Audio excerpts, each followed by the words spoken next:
Baik, selamat pagi. Perkenalkan, saya Priscilla Zunidawanusu, NIM 1420 121027R. Saya mahasiswa dari Sekolah Tinggi Ilmu Kesehatan Nusantara Kupang, Prodi S1 Keperawatan. Jadi pada video kali ini, saya akan membahas materi tentang negara hukum, hak asasi manusia, dan wawasan Nusantara sebagai geopolitik Indonesia.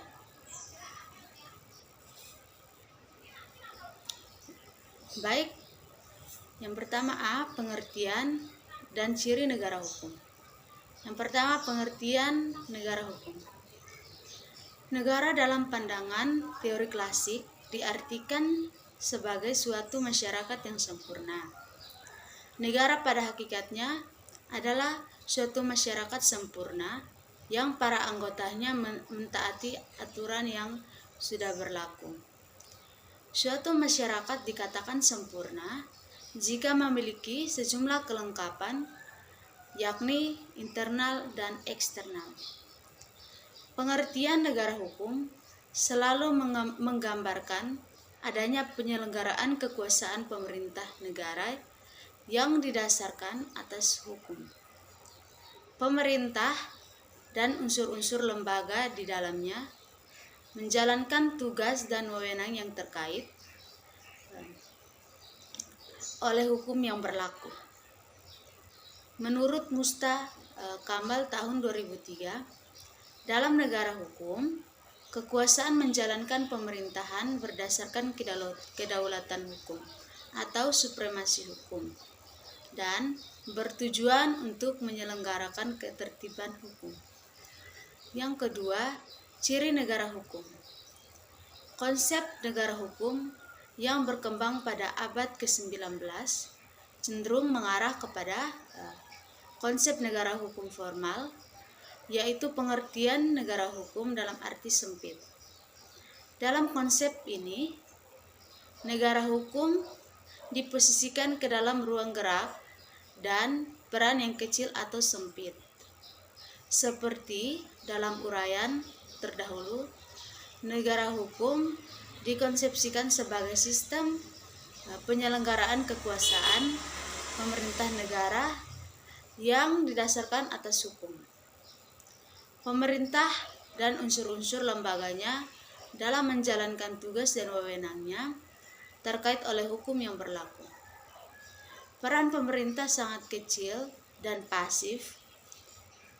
Dalam abad ke-20, konsep negara hukum mengarah pada pengembangan negara hukum dalam arti material.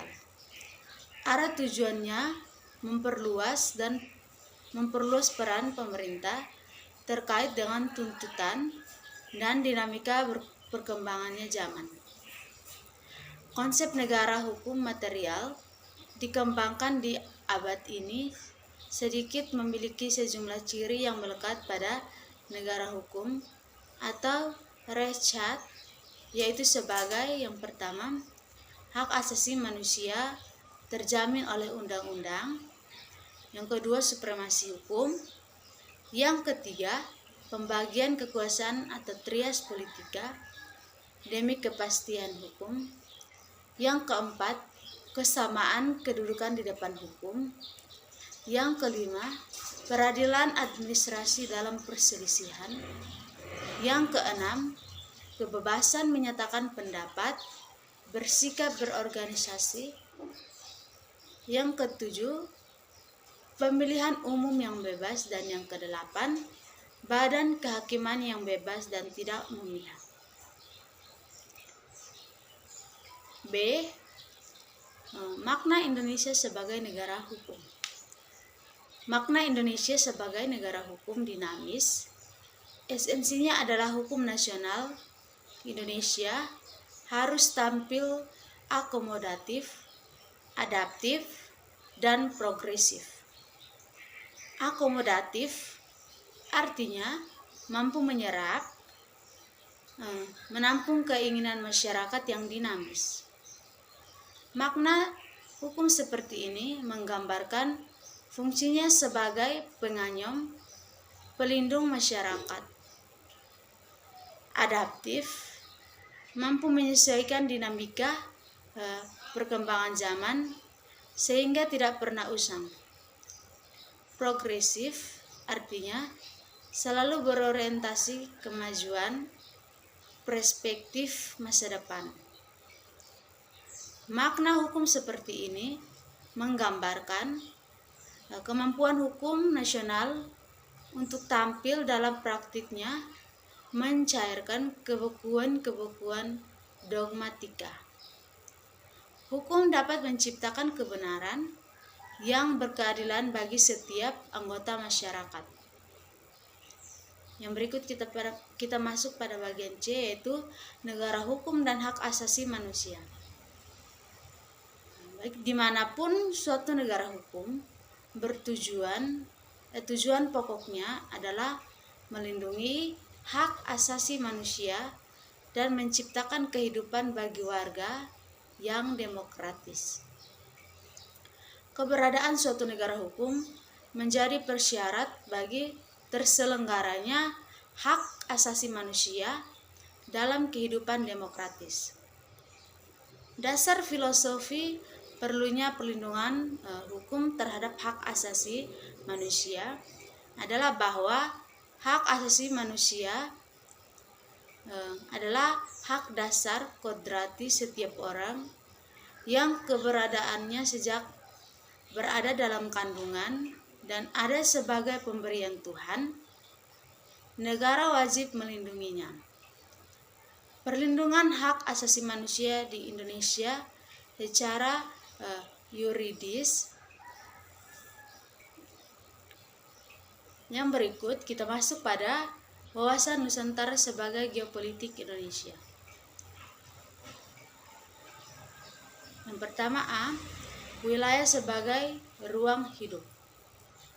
Setiap bangsa mendapat anugerah Tuhan berupa alam dengan segala isinya yang berbeda antar satu wilayah dengan wilayah lain. Demikian pula manusia sebagai ciptaan yang maha kuasa dibekali dengan akal budi yang mewajibkan untuk mengarungi samudra kehidupan ini dengan senantiasanya mengembangkan hubungan yang baik antar sesama, lingkungan alam, hubungan dengan penciptaannya. Konsep geopolitik sesungguhnya adalah merupakan ilmu penyelenggaraan negara yang setiap kebijakan dikaitkan dengan masalah-masalah geografi, wilayah atau tempat tinggal suatu bangsa. Negara Indonesia memiliki unsur-unsur kekuatan sekaligus kelemahan. Kekuatan terletak pada posisi dan keadaan geografi yang strategis dan kaya akan sumber daya alam, sementara kelemahannya terletak pada wujud kepulauan dan keanekaragaman masyarakat yang harus disatukan dalam satu bangsa dan satu tanah air, sebagaimana telah diperjuangkan oleh para pendiri negara ini. Dalam hal ini, bangsa Indonesia perlu memiliki prinsip-prinsip dasar sebagai pedoman agar tidak terombang-ambing dalam memperjuangkan kepentingan nasional untuk mencapai cita-cita dan tujuan nasionalnya. Salah satu pedoman bangsa Indonesia adalah wawasan nasional yang berpijak pada wujud wilayah Nusantara sehingga disebut dengan wawasan Nusantara. Kepentingan nasional yang mendasar bagi bangsa Indonesia adalah upaya menjamin persatuan dan kesatuan wilayah, bangsa, dan segenap aspek kehidupan nasionalnya. Karena hanya dengan upaya inilah bangsa dan negara Indonesia dapat tetap eksis dan dapat melanjutkan perjuangan menuju masyarakat dan cita yang dicita-citakan. Yang pertama, konsep geopolitik atau asal istilah geopolitik. Istilah geopolitik semula diartikan oleh Frederick Russell pada tahun 1844 sampai 1904 sebagai ilmu bumi politik atau politik geografi. Istilah ini kemudian dikembangkan oleh sarjana ilmu politik Swedia Rudolf Jelen pada tahun 1864 sampai 1922 dan Karl Haushofer pada tahun 1869 sampai 1964 dari Jerman, menjadi geographical politik dan disingkat geopolitik. Perbedaan dua istilah di atas terletak pada titik perhatian dan tekanannya. Apakah pada bidang geografi atau politik? Ilmu bumi politik atau politik geografi mempelajari fenomena geografi dari aspek politik, sedangkan geopolitik mempelajari fenomena politik dari aspek geografi.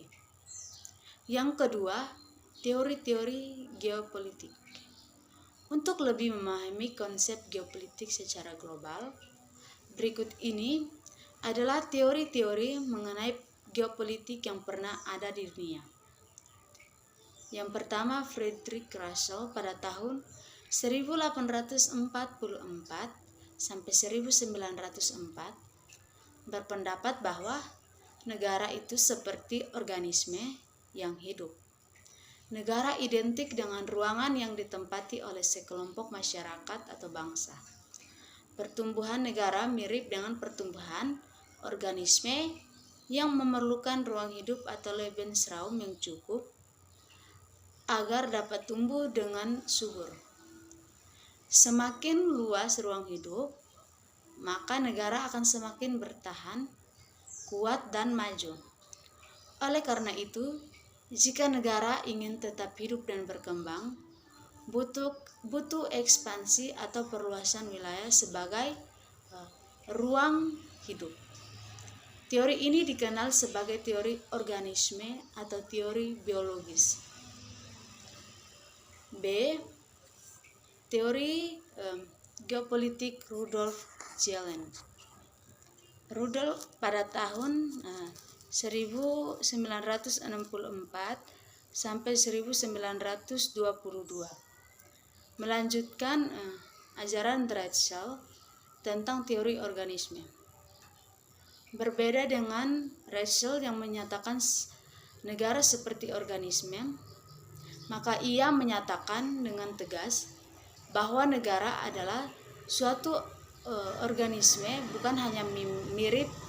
Negara adalah suatu sistem politik yang menyeluruh, yang meliputi bidang geopolitik, ekonomi politik, demopolitik, sosial politik, dan kratopolitik.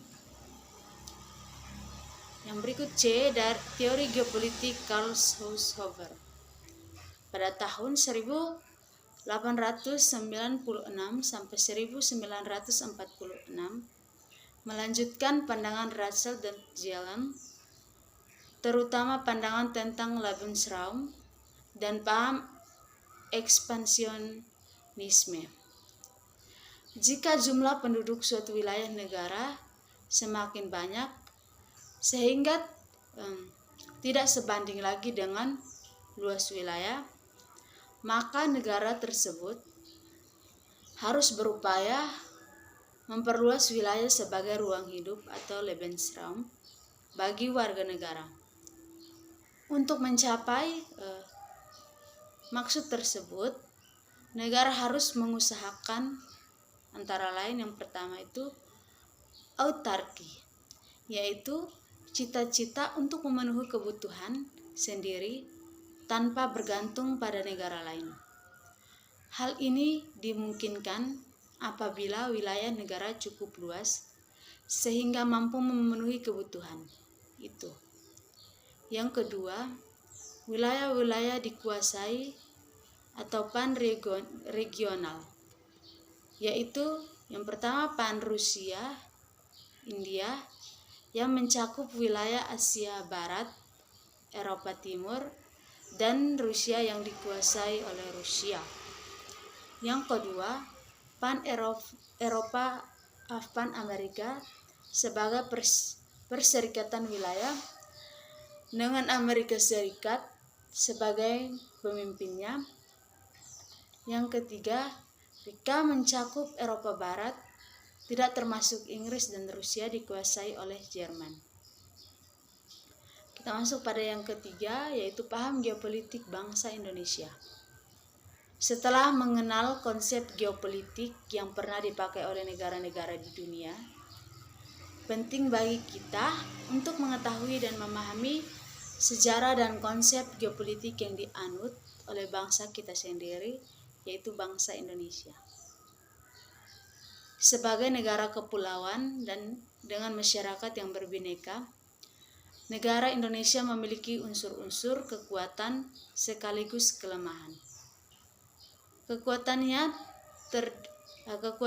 terletak pada posisi dan keadaan geografi yang strategis dan kaya sumber daya alam, sementara kelemahannya terletak pada wujud kepulauan dan keanekaragaman masyarakat yang harus disatukan dalam satu bangsa dan satu tanah air, sebagaimana telah diperjuangkan oleh para pendiri negara ini. Dorongan kuat untuk mewujudkan persatuan dan kesatuan Indonesia tercermin pada momentum Sumpah Pemuda tahun 1928 dan kemudian dilanjutkan dengan perjuangan kemerdekaan yang puncaknya terjadi pada saat proklamasi kemerdekaan Indonesia 17 Agustus 1945. Kita masuk pada bagian B, wawasan Nusantara atau penerapan geopolitik Indonesia. Latar belakang munculnya konsep wawasan Nusantara adalah karakteristik wilayah Nusantara sebagai suatu wilayah yang berdasarkan negara kepulauan. Konsep negara kepulauan pada awalnya dianggap asing oleh kebanyakan negara di dunia ini, namun melalui usaha yang gigih dan konsisten, pada akhirnya konsepsi negara kepulauan diakui oleh banyak negara dan konvensi hukum laut internasional diakui sebagai bagian ciri khas tersendiri dari yurisdiksi suatu negara, meliputi laut teritorial, perairan pedalaman, sea dan landas kontinen. Selain itu, pemikiran wawasan Nusantara juga dipahami oleh aspek sejarah perjuangan bangsa, aspek filosofi dan dari Pancasila sebagai ideologi negara serta jati diri bangsa Indonesia. Pengertian wawasan Nusantara. Yang pertama, pengertian wawasan Nusantara. Istilah wawasan berasal dari kata wawas yang berarti pandangan, tinjauan, atau penglihatan indrawi. Akar kata ini membentuk kata mawas yang berarti memandang, meninjau, atau melihat, atau cara melihat. Sedangkan istilah Nusantara berasal dari kata nusa yang berarti diapit di antara dua hal. Istilah Nusantara dipakai untuk menggambarkan kesatuan perairan dan gugusan pulau-pulau Indonesia yang terletak di antara Samudra Pasifik dan Samudra Indonesia, serta di antara benua Asia dan benua Australia. Yang kedua, faktor-faktor kewilayahan yang mempengaruhi wawasan Nusantara. Asas kepulauan. Yang pertama, kata archipelago dan archipelagis berasal dari kata Italia archipelagos. Akar katanya adalah archi yang berarti terpenting, terutama, dan pelagos berarti laut atau wilayah lautan. Jadi, archipelago berarti lautan terpenting. Kepulauan Indonesia. Bagian wilayah insiden archipel yang dikuasai Belanda dinamakan Netherlands Association. Itulah wilayah jajahan Belanda yang kemudian menjadi wilayah negara Republik Indonesia. Konsep tentang wilayah Indonesia. Dalam perkembangan hukum laut internasional, dikenal beberapa konsepsi mengenai pemilikan dan penggunaan wilayah laut sebagai berikut. Yang pertama, res tulis menyatakan bahwa laut itu tidak ada yang memilikinya. Kemudian yang kedua, res communis menyatakan bahwa laut itu adalah milik masyarakat dunia, karena itu tidak dapat dimiliki oleh masing-masing negara. Yang ketiga, Mace Clausum menyatakan bahwa hanya laut sepanjang pantai saja yang dimiliki oleh suatu negara sejauh yang dapat dikuasai dari darat, atau waktu itu kira-kira sejauh 3 mil.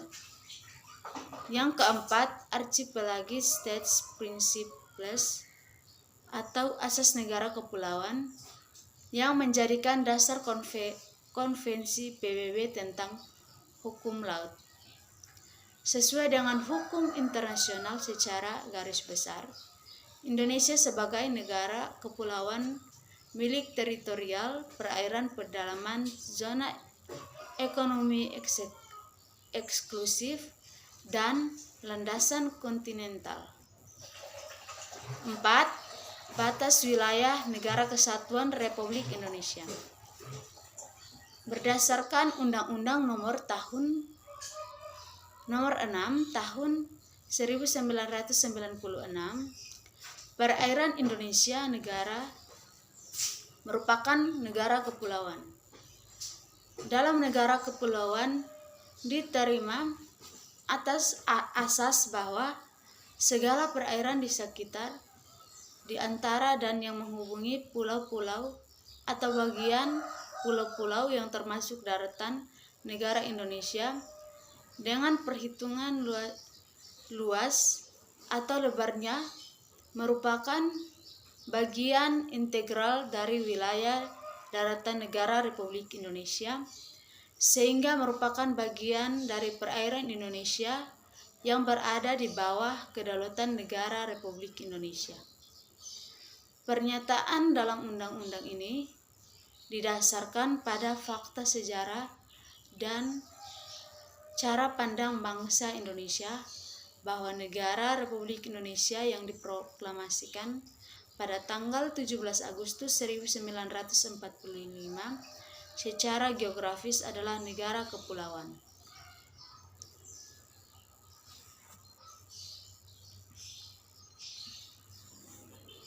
Masuk pada bagian C, unsur-unsur dasar wawasan Nusantara.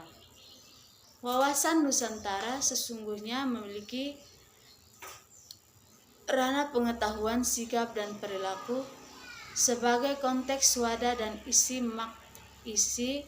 maka wawasan Nusantara adalah merupakan penerapan geopolitik bangsa Indonesia yang senantiasa harus dijiwai oleh Pancasila dan Undang-Undang Dasar 1945 sebagai rambu-rambu nasional yang menjadi sumber inspirasi dalam mengembangkan potensi kewilayahan untuk kesejahteraan dan kemakmuran bersama. Bagian D, penerapan wawasan Nusantara dan tantangan implementasinya. Yang pertama, penerapan wawasan Nusantara.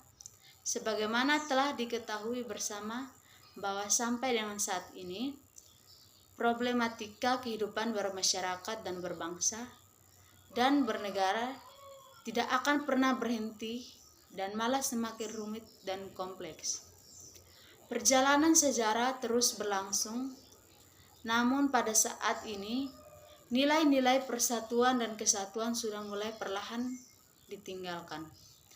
Dalam praktek yang menyelenggarakan pemerintahan, misalnya munculnya kebijakan otonomi daerah disinyalir oleh banyak kalangan semakin meningkatkan semangat kedaerahan.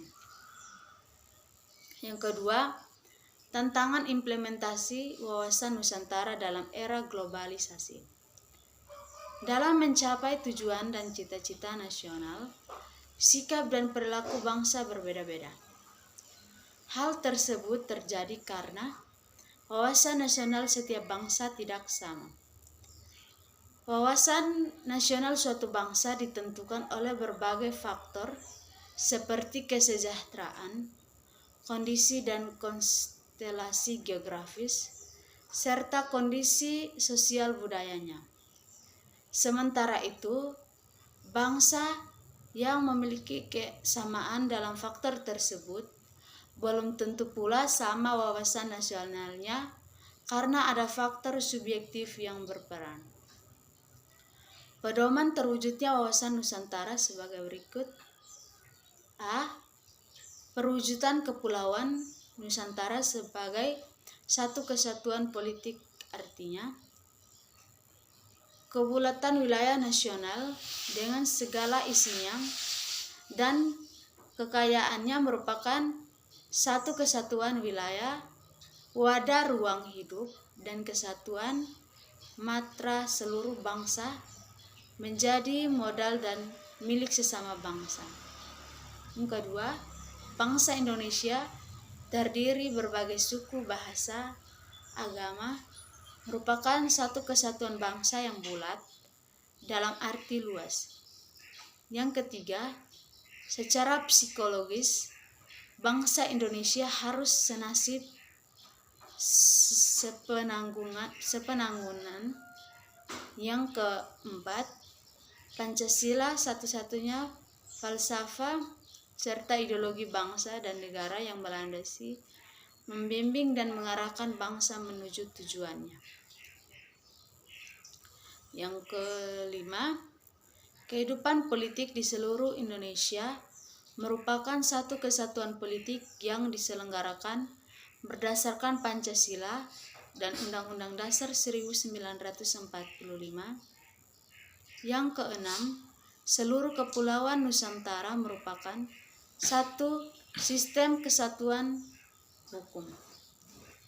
Yang ketujuh, bangsa Indonesia hidup berdampingan dengan bangsa lain, ikut menciptakan ketertiban dunia berdasarkan kemerdekaan, perdamaian abadi, dan keadilan sosial melalui politik luar negeri, bebas aktif secara diabdikan pada kepentingan nasional. B.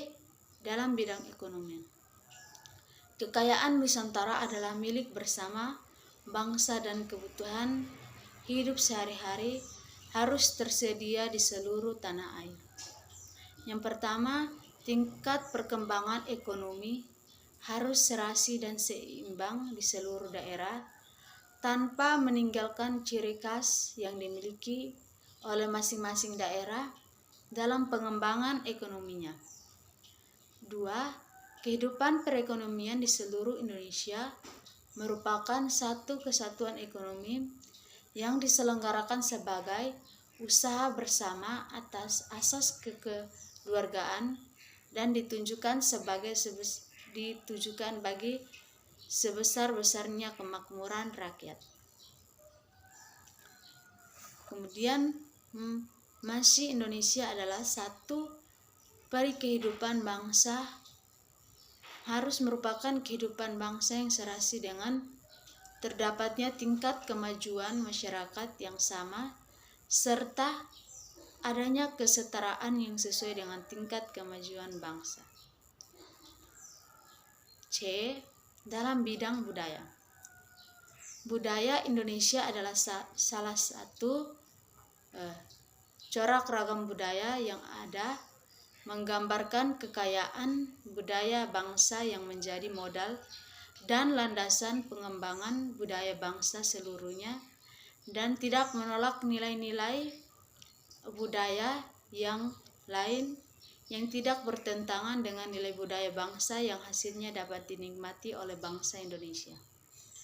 Dapat diambil kesimpulan bahwa wawasan Nusantara sebagai cara pandang bangsa Indonesia dan sebagai visi nasional yang mengutamakan persatuan dan kesatuan bangsa masih tetap sah atau sulit, baik untuk saat sekarang maupun masa mendatang.